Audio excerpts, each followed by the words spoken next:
भरत जी महाराज ने कहा कि अब मुझे ज्यादा रुकना नहीं चाहिए, विलंब नहीं करना चाहिए, क्योंकि अब छटपटाहट इतनी बढ़ती जा रही है कि न जाने उस अरण्य अभ्यारण्य में, जहां घनघोर जंगल है, अरण्य अभ्यारण्य है, जहां बड़े बड़े सिंह शावक रहते हैं, आज वहां किस कंडीशन में मेरे स्वामी होंगे। हे निषाद राज जी, अब ज्यादा रोकने की आवश्यकता नहीं है, लेकिन ये बताओ कि वो कहां मिलेंगे, मिलेंगे कहां। निषाद राज जी ने कहा कि उनकी खोज करनी पड़ेगी। निश्चित रूप से मुझे लगता है कि तीर्थराज प्रयाग में उनका दर्शन होगा, लेकिन तीर्थराज प्रयाग में भी भरत जी को राम जी का दर्शन नहीं हुआ। हुआ क्या? नहीं हुआ। भरत तीसरे पहर में कीन प्रवेश प्रयाग।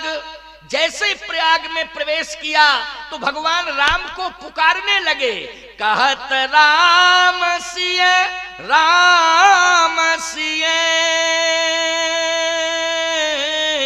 उमग उमग अनुराग।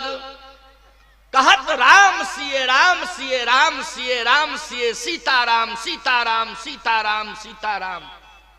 लेकिन सीताराम मुख से तो निकल रहा है, लेकिन सीताराम प्रयाग में है नहीं। दृष्टि गई तो गंगा जी का दर्शन हो गया, गंगा जी का दर्शन हो गया। आप कहो महाराज गंगा जी का ही अकेला हुआ है कि त्रिवेणी में तो 3 पवित्र नदियां हैं, गंगा यमुना और सरस्वती, लेकिन केवल गंगा जी का दर्शन हुआ।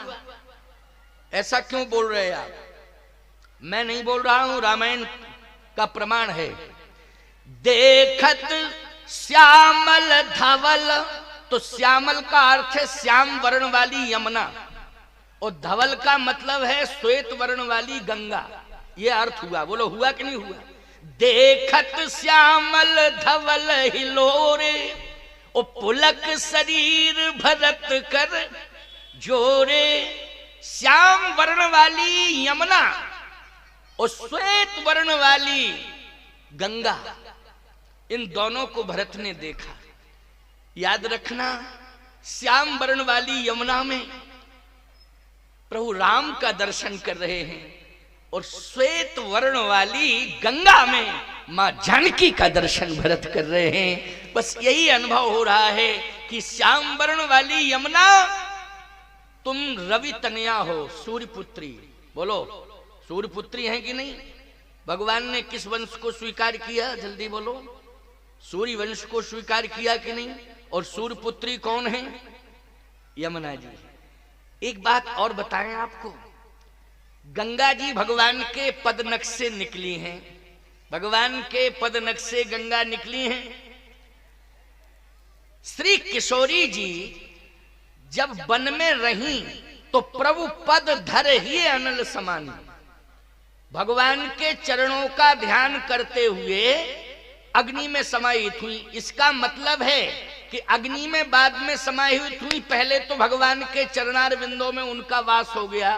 बोलो प्रभु राम के श्री चरणार बिंदों में प्रभु पद धर, भगवान के पादार बिंद में, भगवान के चरणार बिंद में श्री किशोरी जी का वास है। सीधी सी बात यह है, अग्नि की उष्णता शीतलता में परिणित हो गई सीता जी के लिए। क्यों? क्योंकि जैसे ही अग्नि में प्रवेश करने लगी, उसके पहले भगवान के चरणों का ध्यान किया, और ध्यान करते करते प्रभु के पादार बिंदों में समाहित हो गई। और जैसे पादार बिंदों में समाहित हुई प्यारे, तो भगवान अग्नि से प्रकट हुए थे, यज्ञ से प्रकट हुए थे ना, अग्नि से प्रकट हुए थे भगवान। लेकिन श्री किशोरी जी के लिए वो अग्नि की उष्णता शीतलता में बदल गई, क्योंकि भगवान के चरणों का ध्यान जैसे किया तो गंगा मां ने श्री किशोरी जी को शीतलता प्रदान कर दी। उस अग्नि में भी श्री किशोरी जी को शीतलता का अनुभव हुआ। किसमें?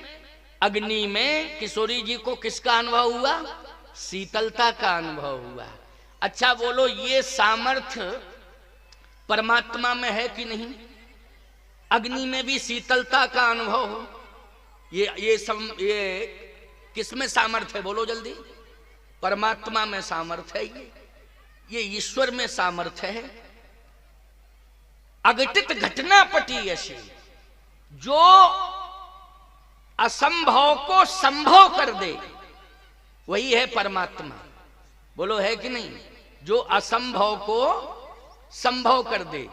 अच्छा भाई, आजकल लोग संभव को असंभव तो करने लग जाते हैं, संभव में असंभव पैदा करने लग जाते हैं, लेकिन संभव असंभव में संभव को पैदा करना, असंभव में संभव की स्थिति परिस्थिति पैदा कर देना, ये मानव का धर्म नहीं है ना। मानव के अंदर ये क्षमता है। यद्यपि ये धर्म मानव स्वीकार कर ले तो मैं कहूंगा महामानव हो जाएगा। वो क्या हो जाएगा? महामानव। लेकिन ये मानव की प्रवृत्ति नहीं है कि वो असंभव में संभव पैदा कर दे, लेकिन ये परमात्मा की क्षमता है कि वो असंभव में संभव परिस्थिति पैदा कर देता है, और मानव तो संभव में असंभव की कंडीशन पैदा करने में जुट जाता है। यही उसकी बुद्धि का दौर्बल्य है, यही उसकी बुद्धि की कमजोरी, दौर्बल्य मानी कमजोरी है। तो भगवान ने जैसे ही देखा तो किशोरी जी को शीतलता मिल गई, भगवान के चरण की ये विशेषता। लेकिन भरत जी महाराज कहते हैं कि मैं जहां संगम होगा वहां नहीं देखूंगा। श्वेत वर्ण वाली गंगा का दर्शन तो कर रहा हूं, श्याम वर्ण वाली यमुना का दर्शन कर रहा हूं, लेकिन जहां संगम त्रिवेणी में सरस्वती का वास है, उस ओर हमारा दृष्टिपात ही नहीं हो रहा है, ना मैं देखूंगा कभी। वहां के संतों ने कहा कि संगम में स्नान करना और संगम की महिमा बढ़ाना ये संतों का प्रमुख कार्य है। बोलो है कि नहीं? तीर्थराज प्रयाग आप जाएं और संगम में स्नान न करें तो बोलो तीर्थराज प्रयाग की यात्रा अधूरी मानी जाती है कि नहीं?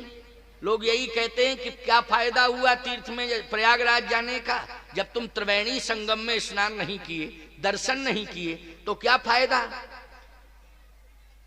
भरत जी से कहा कि आप संगम की ओर क्यों नहीं देख रहे हैं, त्रिवेणी जहां है वहां आप क्यों नहीं दृष्टिपात कर रहे हैं। भरत जी ने कहा इसलिए क्योंकि जहां पर त्रिवेणी है, संगम है, वहां सरस्वती का वास है। तो सरस्वती जहां है वहां आप देखना नहीं चाहते हैं। भरत जी ने कहा ये सारा कार्य जो हुआ है अयोध्या में, ये सरस्वती के कारण ही हुआ है। सरस्वती ने ही विघटन पैदा करा दिया। जो सरस्वती अयोध्या की अनुकूलता को नष्ट करने में लग गई हो, जो सरस्वती मंत्रा की मति भ्रमित कर गई हो और मंत्रा ने कैकेयी की मति भ्रमित कर दी है, ऐसी सरस्वती की ओर कभी जिंदगी में नहीं देख सकता हूं, भले ही मुझे सारा संसार अज्ञानी क्यों ना कहे। क्योंकि सरस्वती की कृपा से ही तो ज्ञान आता है। किसकी कृपा से आता? बोलो, सरस्वती की कृपा से। भरत जी ने कहा मैं जीवन भर अज्ञानी रहूंगा, लेकिन सरस्वती की ओर देखूंगा नहीं।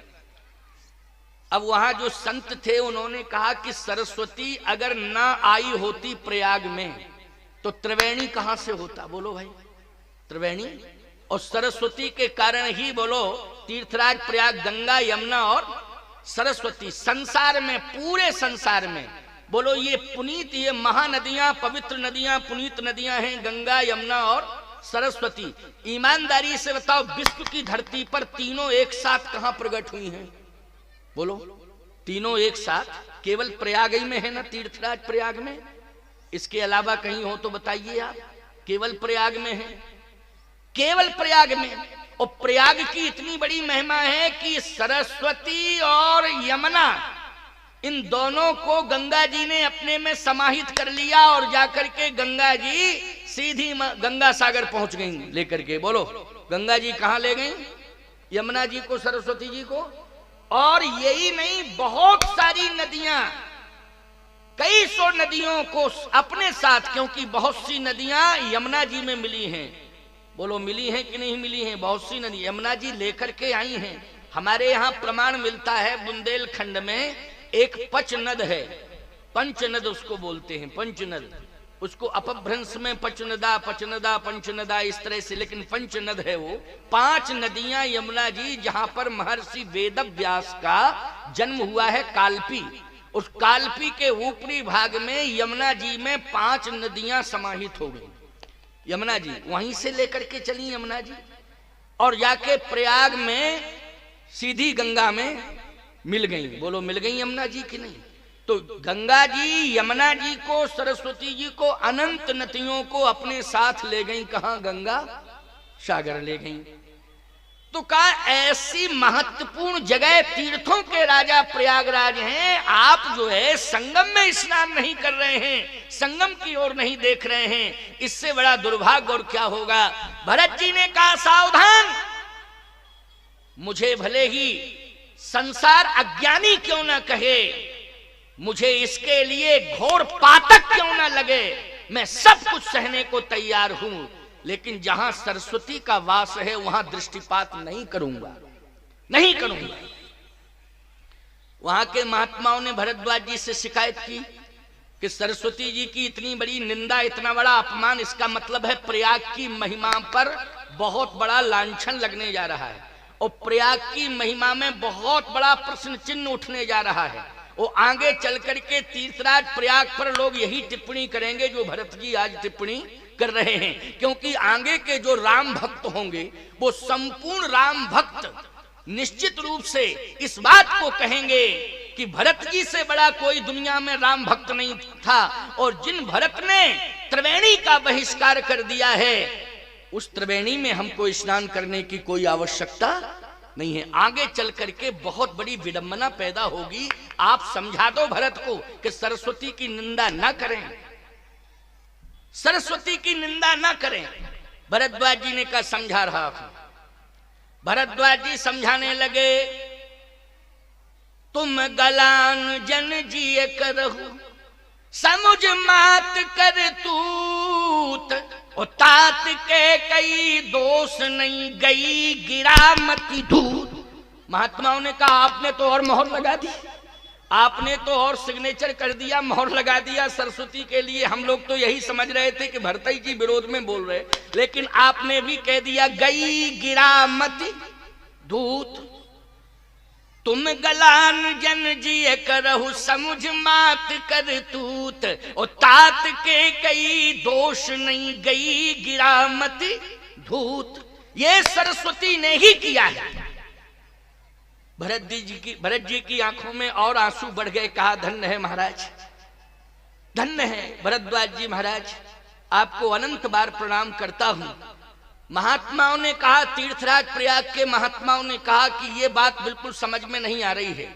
अगर सरस्वती के विरोध में यहाँ का जो प्रमुख महात्मा भरद्वाज है, अगर वही हो जाएगा, जो तीर्थ का प्रमुख संत तो बहुत थे प्रयाग में, लेकिन मुख्य संत कौन थे प्रयागराज के?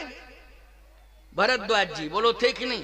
भरद्वाज जी ही अगर विरोध में हो जाएंगे तो फिर इस तीर्थ की महिमा क्या रहेगी? भरद्वाज जी ने कहा कि भरत जी का मैं समर्थन कर रहा हूं। ठीक कहा है भरत ने। कहा इसका मतलब है कि सरस्वती से अब जवाब लिया जाए, जवाब लिया जाए। अच्छा एक बात बताओ, मंत्र में बड़ी ताकत है, जब मंत्र वाणी से निकलते हैं तो सरस्वती का प्रवाह अपने आप होने लगता कि नहीं? बोलो सरस्वती प्रकट हो जाती कि नहीं हो जाती है? जब ये विद्वान वेद मंत्र बोलते हैं तो बोलो सरस्वती प्रकट हो जाती है कि नहीं? वहां हो जाती हो तो ऐसे करो, नहीं होती हो तो ऐसे करो। तुम्हारे सामने कौन, जब तुम बोलते हो तो तुम्हारे सामने पूतना खड़ी हो जाती है क्या है? अरे प्रार्थना किया करो कि सरस्वती जी की कृपा हो जाए, हमारे कंठ में सरस्वती बैठ जाए। बोलो भाई, हैं? विद्यार्थी सुबह सुबह स्कूल में पहुंचते हैं तो सबसे पहले प्रार्थना करते हैं, किसका आवाहन करते हैं? सरस्वती जी का आवाहन करते हैं कि नहीं? सरस्वती जी की कृपा से ही तो मैं बोल रहा हूं। अगर सरस्वती जी की कृपा ना हो तो एक शब्द नहीं बोल सकता हूं। बोलो ये किसकी महिमा है? ये सरस्वती जी की महिमा है। सरस्वती की इतनी महिमा, अनंत महिमाएं हैं सरस्वती की, लेकिन सरस्वती ने ऐसा क्यों किया? सरस्वती जी से पूछा जाए। और जिस समय सरस्वती जी का आवाहन हुआ, साफ सरस्वती प्रकट हो गई। वैसे तो प्रयाग में सरस्वती लुप्त है, क्यों भाई, सरस्वती कहाँ लुप्त है? प्रयाग में। गंगा जी प्रकट हैं, यमुना जी प्रकट हैं, प्रत्यक्ष दर्शन दे रही, लेकिन सरस्वती जी लुप्त हैं, कहाँ दिखाई देती है। लेकिन सरस्वती वहां प्रकट हो गई, इसलिए तो पुष्टि हुई है कि सरस्वती वास्तव में है, सरस्वती प्रकट हो गई। नहीं वैसे तो लुप्त रहती। आज भी आप देखो सरस्वती जी लुप्त हैं कि नहीं। प्रयाग की महिमा बहुत है, काशी के विद्वान भी प्रयाग आते हैं साहब, अस्थि विसर्जन करने के लिए, बड़ी महिमा है। तुम लोग भी जाते होगे प्रयाग, कहां जाते हो? अस्थि विसर्जन करने के लिए प्रयाग ही तो जाते हो। सबने स्वीकार किया कि हाँ प्रयाग जाते हैं। एक लड़का गया अपने बाप की अस्थियां विसर्जित करने के लिए, तो जा रहा था, रास्ते में एक बहुत बड़ा जल प्रपात उसे दिखाई दिया, ये जल बह रहा है। तो वो पहली बार गया, उसने समझा यही गंगा जी है। तो ड्राइवर से कहा, बस के ड्राइवर से कहा रुको रुको रुको भैया। कहे क्यों? कहे कि ये बहुत बड़ा जल का स्रोत जो है यही गंगा है क्या? कहे नहीं, गंगा जी यहाँ से 20 किलोमीटर आगे हैं। फिर क्या है? बोले ये नाला गंगा जी में मिला है, ये नाला है, लेकिन ये गंगा जी में जाके मिल गया है। उसने कहा 20 किलोमीटर क्यों आगे बढ़े, जब ये डायरेक्ट ही गंगा जी में मिला है तो अपने आप ना पहुंच जाएंगी अस्थियां। तो उसने वही नाले में डाल दी। अच्छा, जैसे ही नाले में अस्थियां डाली, और मूर्ख था, दिमाग का कमजोर रहा होगा, बस से उतरा, दूसरी बस चेंज की, घर आ गया। रात्रि में स्वप्न हुआ पत्नी को, कहा तेरा नालायक बेटा मुझे नाले में फेंक करके चला आया, दुर्बुद्धि है वो, धिक्कार है, मैं नाले में पड़ा हूं। मां ने कहा बेटा सही बताओ, प्रयाग भेजा था, पिताजी की अस्थियां कहां डाल के आए, बोलो जल्दी। कहे माताजी आप टेंशन मत लो, पिताजी तो पहुंचे ही ना गए होंगे कि कई घंटे हो गए। अरे तो कहे पिताजी पैदल चल के गए हैं क्या, उनकी अस्थियां तू ले गया था, सही बता। कहे पिताजी निश्चित रूप से कंफर्म है कि प्रयाग पहुंच गए होंगे। अरे कैसे पहुंचे होंगे, तू अस्थि विसर्जन करने गया था, अस्थियां प्रयाग में पहुंच करके त्रिवेणी संगम पर तूने विसर्जित की कि नहीं की? कहे माताजी एक 20 किलोमीटर पहले नाला था, काफी जल था, हमने लोगों से पूछा ये क्या है, पहले हम ही घबरा गए यही गंगा जी, लेकिन लोगों ने कहा ये गंगा तो बहुत विशाल है, ये तो नाला है। गया कहाँ है? गंगा जी में गया है। गंगा जी में गया है? कहे हाँ। तो फिर मैंने सोचा 20 किलोमीटर आगे क्यों बढ़ूं, उसी में डाल दिया, पहुंच ही गए होंगे निश्चित रूप से। कहे नहीं पहुंचे, वो रो रहे हैं, पिताजी तुम्हारे भटक रहे हैं, उनको मुक्ति नहीं मिली है। क्यों नहीं मिली मुक्ति? इसलिए कि तुम नाले में अस्थियां डाल के चले आए। मान्यता क्या है? अस्थि विसर्जन गंगा में होता है तो यही प्रमाणिकता है कि मुक्ति मिल जाती है उसको। क्यों भाई, उस जीव को क्या मिलती है?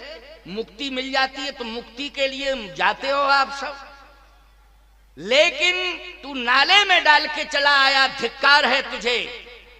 तो तुरंत बोला नालायक बेटा। कहे माता जी हम तो ये जानते थे कि पिताजी जब तक जिंदा हैं तभी तक परेशान करते थे, मरने के बाद भी परेशान कर रहे हैं।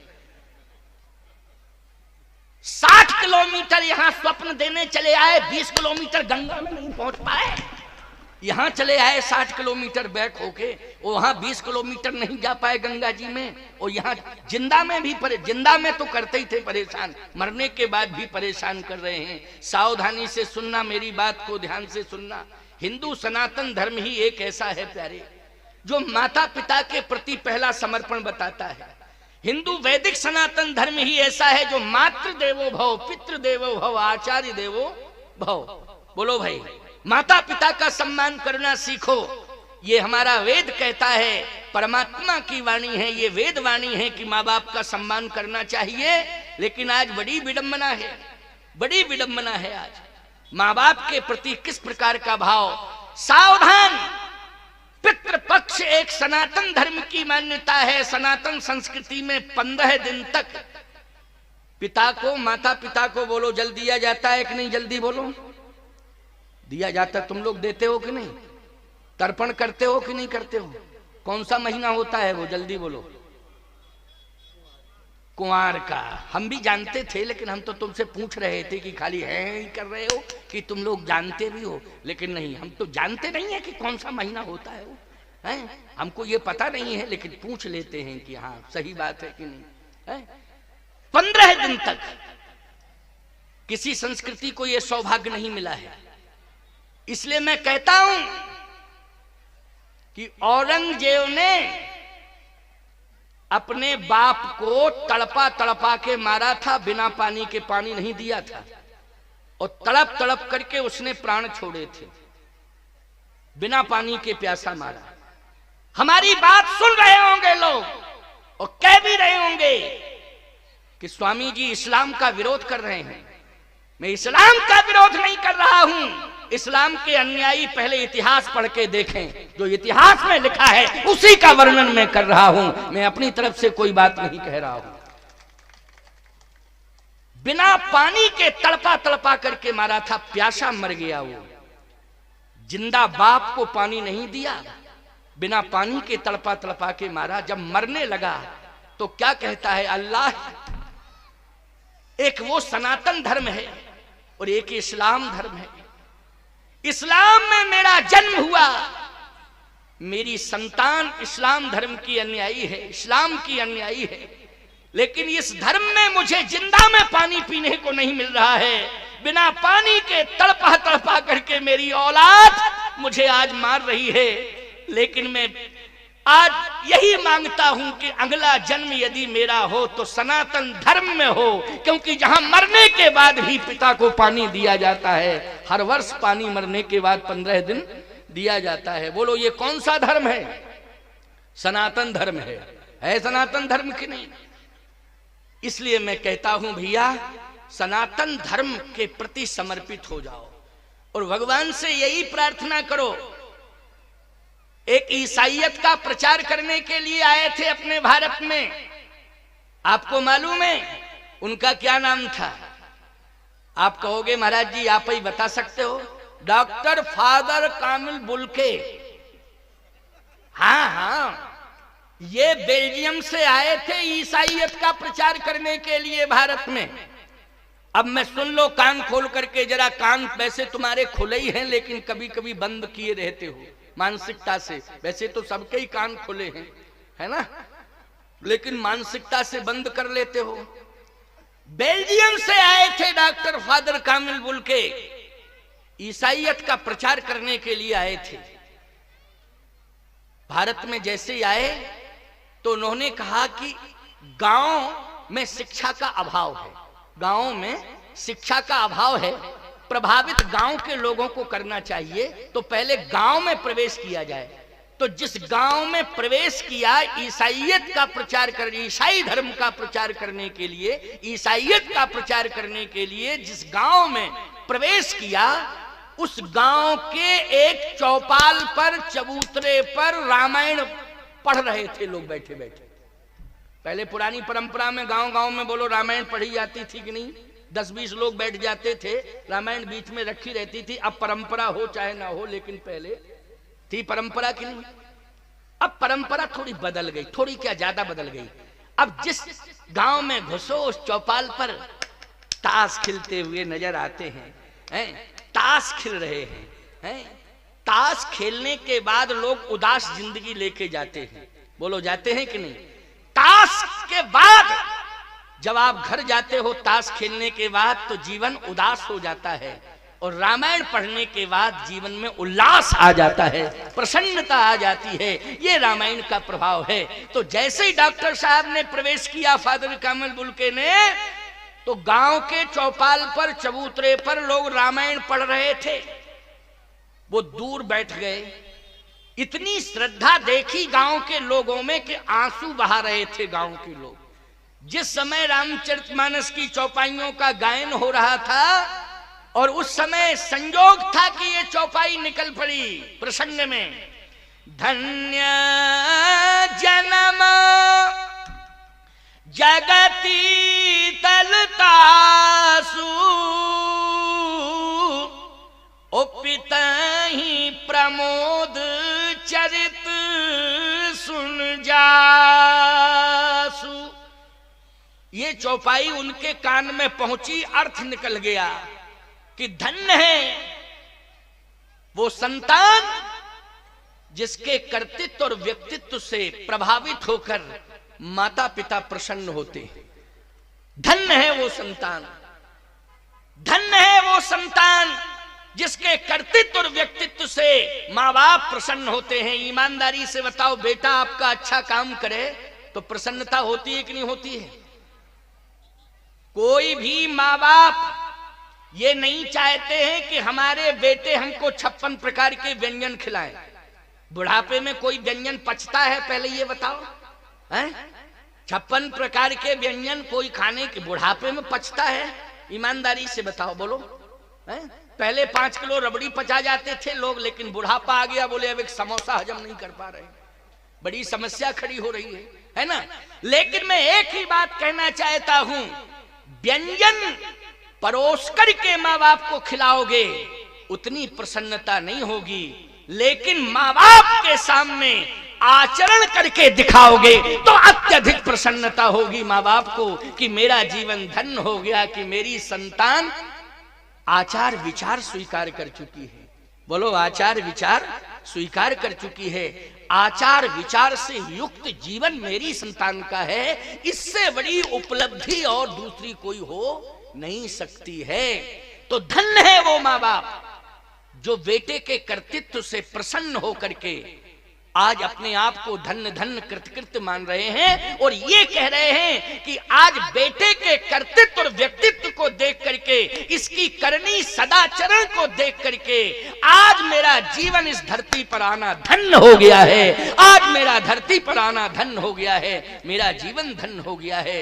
आंखों में आंसू आ गए डॉक्टर फादर कामिल बुल्के के, और उन्होंने कहा इस रामायण को वर्णा नामर संघा नाम से लेके दह्यंत नो मानवा तक मैं पढ़ूंगा। बोलो भाई, डॉक्टर फादर कामिल बुल्के ने पूरी रामायण पढ़ी है?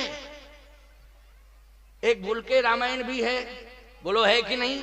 रामायण स्वामी धर्म सम्राट यति चक्र धर्म सम्राट पूजपात स्वामी कृपात्री जी महाराज ने यद्यपि उनके विचारों का कहीं कहीं विचारों का समर्थन नहीं किया, खंडन किया है, क्योंकि अब वो ईसाई थे, उन्होंने अपने ढंग से भाव प्रस्तुत किए। क्यों भाई, वो तो अपने ढंग से न भाव प्रस्तुत किए, बस यही तो बात है। मैं एक बात हमेशा कहता हूं कि लोग कभी कभी भ्रमित हो जाते हैं। क्यों हो जाते हैं भ्रमित? क्योंकि प्रलोभन में आ जाते हैं, इसलिए वो भ्रमित हो जाते हैं और धर्म के प्रति भ्रमित होते हैं प्रलोभन में आकर के। और ये ईसाई जो है भारत में आकर के ग्रामीण अंचलों में जाते हैं तो धन का प्रलोभन पहले देते हैं। किसका प्रलोभन देते हैं? धन का प्रलोभन देते हैं, और धन के प्रलोभन में वो अपने धर्म से जोड़ते हैं, सनातन से दूर करते हैं। अच्छा, सबसे पहले जानते हो क्या कहते हैं? पादरी जो होता है वो क्या कहता है धर्मांतरण कराने के पहले? वो यही कहता है, ये बताओ तुम इस गांव में रह रहे हो जिसमें किसी प्रकार की सुविधा नहीं है, हम सारी सुविधा उपलब्ध कराएंगे, लेकिन अभी तक तुम गांव में कैसे रहे? तो गांव के सीधे साधे लोग कहते हैं भगवान के सहारे रहे। क्यों भैया, यही भाषा होती कि नहीं होती? किसके सहारे रहे? क्योंकि ये भी वो कहते हैं कि कोई विधायक ने यहाँ विकास नहीं कराया, किसी सांसद ने यहाँ विकास नहीं कराया, किसी प्रकार की कोई योजना नहीं आई यहाँ। किसके सहारे रहते रहे? सारी सुविधाएं हम उपलब्ध कराएंगे, क्योंकि विदेशों से पैसा आता है ना, अरबों रुपया आता है इसके लिए। तुम लोग जानो ना जानो ये तुम्हारा विषय है, लेकिन आता है, इसीलिए आता है। हम विकास कराएंगे, सारी सुविधाएं उपलब्ध कराएंगे, लेकिन ये बताओ किसके सहारे तुम रहे? कहे भगवान के सहारे। बोले भगवान कहाँ है बताओ? फालतू की बात करते हो। कौन भगवान? कैसा भगवान? कहाँ है भगवान? बताओ कहाँ है भगवान?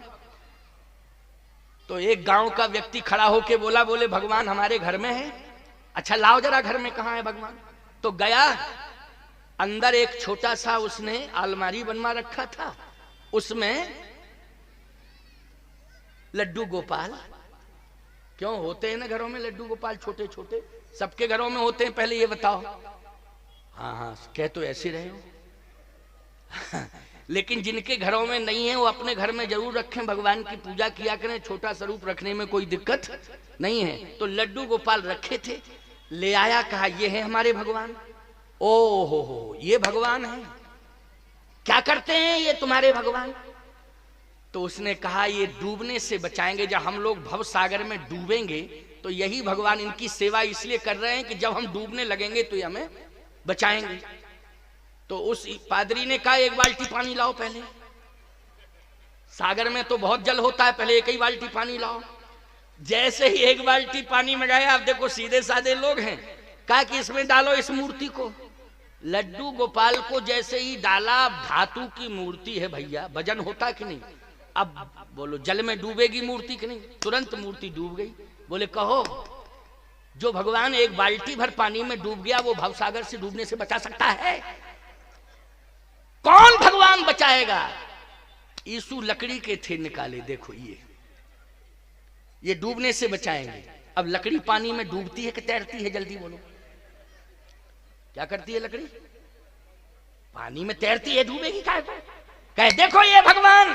और जैसे ही बाल्टी में डाला तो लकड़ी थी, यीशु लकड़ी के थे, तैरने लगे। आहा, कहे देखो भ्रम में रखा तुमको कि नहीं?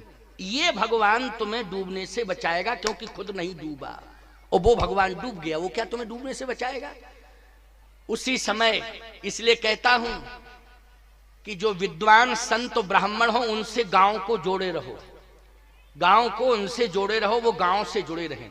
उसी समय एक संत आ गए, क्या हो रहा है? कहे महाराज आपने हमको 10-20 साल बेवकूफ बनाया और आपके और खानदानियों ने भी बनाया। क्यों? बोले कहते थे भगवान डूबने से बचाता है, देखो भगवान डूब गया, जो भगवान दिए थे आपने, ये भगवान जो है डूबने से बचा रहा, तैर रहा है। संत ने कहा तुम सबको मूर्ख बनाया जा रहा है। सनातन धर्म में जल परीक्षा का विधान नहीं है, अग्नि परीक्षा का विधान है। 5 छेने मंगाओ, 5 कंडे। अच्छा बोलो जल परीक्षा का विधान है कि अग्नि परीक्षा का? जल्दी बोलो। जल परीक्षा का विधान तो नहीं, अग्नि परीक्षा का है कि नहीं? का हमारे धर्म में अग्नि परीक्षा का विधान है, जल परीक्षा का नहीं है। पहले 5-7 कंडे तो मंगाओ जल्दी, वही छेने मंगाओ कंडे। अब गांव के लोग तुरंत ले आए, कहा आग लगाओ इसमें। कंडों में आग लगाई, कहे अपने लड्डू गोपाल को डालो, डालो लड्डू गोपाल को। लड्डू गोपाल को डाला, चमचमा के निकल पड़े वो तो। कहा अब इनके भगवान को डालो। 2 मिनट में राख की ढेर हो गए। बोले इनको गंगा जी में विसर्जित कर दो, जाके भस्म हो गई ना, जाओ ले जाओ। खबरदार, इस तरह से भ्रमित होने की आवश्यकता नहीं है। मैं दावे के साथ कह रहा हूं, चैलेंज के साथ कह रहा हूं, मंदिर में बैठा हुआ भगवान बोलता भले ही नहीं है, लेकिन काम तुम्हारा, कार्य तुम्हारा पूरा करता है। क्यों करता है? आप कहोगे महाराज वो पत्थर में क्या ऐसी ताकत होती है? मैं एक बात कहता हूं, जब कागज के टुकड़े में ताकत होती है, बोलो कितनी बड़ी ताकत होती है कि कागज के टुकड़े फेंको, सरकार बदल दो। कागज के टुकड़े का मतलब समझ रहे हो? नोट। बोलो ये नोट कागज के टुकड़े हैं कि नहीं? तो कागज के टुकड़ों में ताकत होती है कि अगर एक कागज के टुकड़े पर लिख दिया मैं धारक को 500 रुपया अदा करने का वचन देता हूं मल्होत्रा गवर्नर, अगर इतना हस्ताक्षर बोलो कर दिया तो ईमानदारी से बताओ वो कागज का छोटा सा टुकड़ा 500 रुपए बन जाता है कि नहीं? किसके किसके द्वारा बनता है? सिग्नेचर के द्वारा। सिग्नेचर किसने किया है? भारतीय रिजर्व बैंक के गवर्नर ने किया है, और उसने वचन दिया है कि मैं 500 रुपया अदा करने का वचन देता हूं।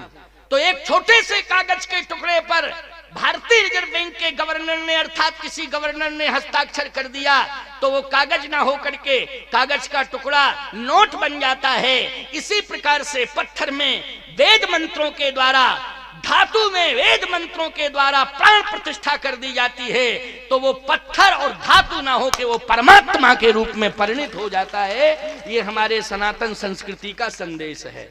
इसलिए भ्रमित होने की आवश्यकता नहीं है। तो आज आप देखें कि भ्रमित क्यों हो रहे हो? कनक बिंदु द्वैचारिक देखे, वो स्वर्ण बिंदुओं में किसका दर्शन हो रहा है भरत जी को? माता जानकी का दर्शन हो रहा है। और श्याम वर्ण वाली यमुना में किसका दर्शन हो रहा है भरत जी को? प्रभु राम का दर्शन हो रहा है। श्वेत वर्ण वाली गंगा में किसका दर्शन हो रहा है? प्रभु राम का, श्री मां जानकी का दर्शन हो रहा है। बोलो हो रहा है कि नहीं? लेकिन सरस्वती आज प्रकट कराएंगे किसके द्वारा प्रकट कराई गई सरस्वती?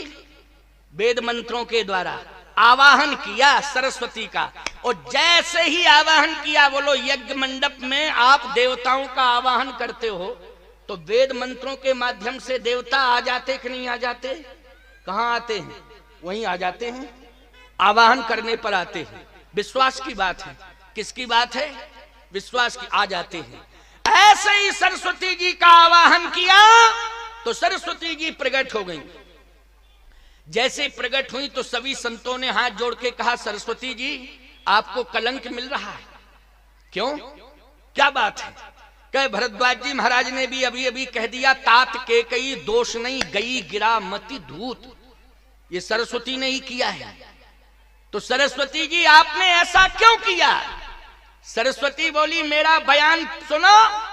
मैंने क्या कहा? जिस समय इंद्र ने कहा था कि सरस्वती जाओ अयोध्या में और महाराज श्री दशरथ की मति को भ्रमित कर दो कि वो राम को राजा न बनाए, मति भ्रमित कर दो। तो सरस्वती बोली, मैंने क्या कहा था? ऊंच निवास नीच कद तूती,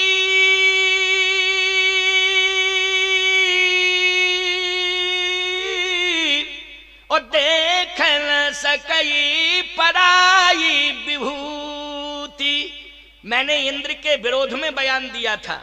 इंद्र के विरोध में मैंने बयान दिया था। देवताओं के खिलाफ मैंने आवाज उठाई थी कि ऐसा करना उचित नहीं है, ये विचारधारा अच्छी नहीं है, इस प्रकार से आपको सोचना नहीं चाहिए। लेकिन उस समय भगवान ने स्वयं कहा था कि नहीं नहीं नहीं, देवता नहीं, इंद्र नहीं, ये तो मैं ही करवा रहा हूं, इसलिए मेरा काम करो, मेरा काम करो। तो मैंने प्रभु की इच्छा समझ करके ऐसा किया। लेकिन जब भरत जी आ रहे थे, पूछ लो देवताओं से, यदि आपके मंत्रों में प्रकट करने की ताकत है, मुझे प्रकट कर दिया है, तो मंत्रों के माध्यम से देवताओं का आवाहन करो, देवता प्रकट होंगे। फिर उनसे पूछा जाए कि जब भरत जी आ रहे थे उस समय भी ये देवता कह रहे थे रास्ता रोको, इंद्र कह रहा था रास्ता रोको। बोलो, इंद्र कह रहा था, विरोध कर रहा था कि रास्ता रोको, भरत को मत जाने दो, चित्रकूट भरत गए तो राम जी को वापस लौटा लाएंगे, बार बार मुझसे कह रहे थे देवता। लेकिन मैंने उस समय क्या कहा था? तब कछु कीन राम रुख जानी, ओ अब कुचाली कर हो ये हानि। पहले जो भी मैंने किया था वो प्रभु राम की इच्छा से किया था, अब मैं यदि करूंगी तो बहुत बड़ी हानि हो जाएगी। तो इसका मतलब है सरस्वती कहती मैंने कुछ नहीं किया है, प्रभु राम ने जैसा मुझसे करवाया है वैसा मैंने किया है। अब राम जी की इच्छा से, अच्छा बोलो, जीव अपनी इच्छा में राम जी की इच्छा मिलाएगा कि राम जी की इच्छा में अपनी इच्छा? बोलो, नियम तो यह है कि राम जी की इच्छा में अपनी इच्छा मिला दो, अपनी इच्छा में राम जी की इच्छा नहीं। तो सरस्वती ने बोलो राम जी की इच्छा में अपनी इच्छा को मिला दिया कि नहीं मिला दिया? राम जी ने जैसी प्रेरणा दी है वैसा ही किया कि नहीं किया? प्रभु राम का जो आदेश हुआ वैसे ही सरस्वती जी ने किया कि नहीं किया? तो बताओ, सरस्वती जी को कलंक मिलना चाहिए क्या? नहीं मिलना चाहिए। सबने कह दिया बिल्कुल नहीं मिलना चाहिए। अब बताइए भरत जी, प्रभु राम ने जैसा करवाया वैसा मैंने किया। आहा, भरत जी ने कहा तो जो भी हुआ है प्रभु की इच्छा से हुआ है। तो आज मैं प्रभु के पास जाकर के डिसीजन लूंगा कि आपने ऐसा क्यों किया, आपने ऐसा क्यों किया। बड़ी बढ़िया बात है ये कि आपने ऐसा क्यों किया प्रभु, ऐसा करने की क्या आवश्यकता पड़ गई थी आपको? कि अब मैं प्रभु से पूछूंगा जाके। अच्छा, तो बोले भरत जी से कहा कि भरत इतने प्रसन्न हैं हम सब तुम्हारे ऊपर के 4 पदार्थ भरा भंडारू, अर्थ धर्म काम मोक्ष, 4 पदार्थ हैं, जो मांगो सो हम देने को तैयार हैं, क्या चाहिए? भरत जी ने कहा मैं 4 में से कुछ भी नहीं चाहिए, यदि चाहिए तो केवल एक ही। क्या? अर्थ न धर्म न काम रुचि, गति न चहो निर्वाण, जन्म जन्म रति राम पद, यही वरदान न आन। ना मुझे अर्थ चाहिए, ना धर्म चाहिए, ना काम, ना मोक्ष, हमें तो केवल भगवान के चरणार बिंद चाहिए। कहाँ है मेरे प्रभु के चरण, बस उन्हीं चरणों तक मुझे पहुंचा दो तीर्थराज प्रयाग, और मुझे कुछ भी नहीं चाहिए। अच्छा, प्रयाग तुम जाओ तो यही मांगा करो कि हे प्रयाग भगवान, हे तीर्थराज प्रयाग, हे बेणी माधव भगवान, हे त्रिवेणी माँ, हमको केवल चाहिए तो यही कि जहां भी प्रभु के चरण हो उन चरणों की शरण में मुझे पहुंचा दीजिए, बस मुझे यही चाहिए। और बोलो, भगवान की चरण शरण अगर आपको मिल गई तो आपका जीवन धन्य हो जाएगा कि नहीं हो जाएगा? सब कुछ आपके पास आ जाएगा कि नहीं आ जाएगा? भरत जी ने कहा, जहां प्रभु के चरण हैं बस उनकी शरण में मुझे पहुंचा दो, यही दे दो और कुछ भी नहीं चाहिए। आहा, इतनी बड़ी महिमा